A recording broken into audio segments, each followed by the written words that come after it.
Maximum எல்லாருமே சொல்லிட்டாங்க.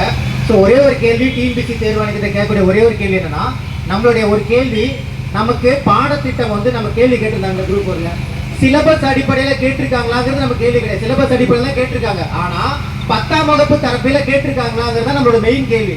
ஆனால் டிஎன்பிஎஸ்சி தேர்வாணையத்தில் என்ன சொல்றாங்கன்னா, உறுப்பினர் ராஜ் சார் அவர் என்ன சொல்றாருன்னா, இல்லை இது வந்து சிலபஸ் அடிப்படையில் தான் கேட்டிருக்கோம் அப்படின்னு சொல்றாங்க. எங்களோட கேள்வி அது கிடையாது.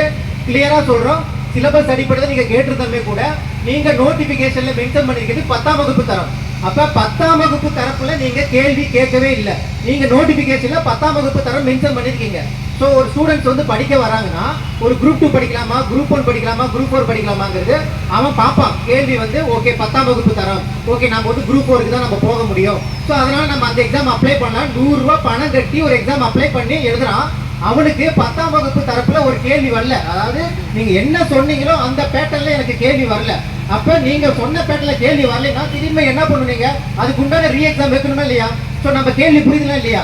10ஆம் வகுப்பு தரப்புல நீங்க சொன்ன பேட்டர்ல கேள்வி வரல. அப்ப நீங்க மறுதேர்வு வைக்கணுங்கிறது இந்த ஒரு பாயிண்ட் போதும்.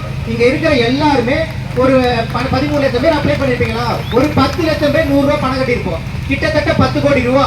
ஸோ 10 கோடி ரூபா நீங்க வந்து பணம் எங்க மாணவர்கள் இருந்து நீங்க வாங்கிருக்கீங்க. அதுக்கு பதில் நீங்க கண்டிப்பா சொல்லியே ஆகணும்.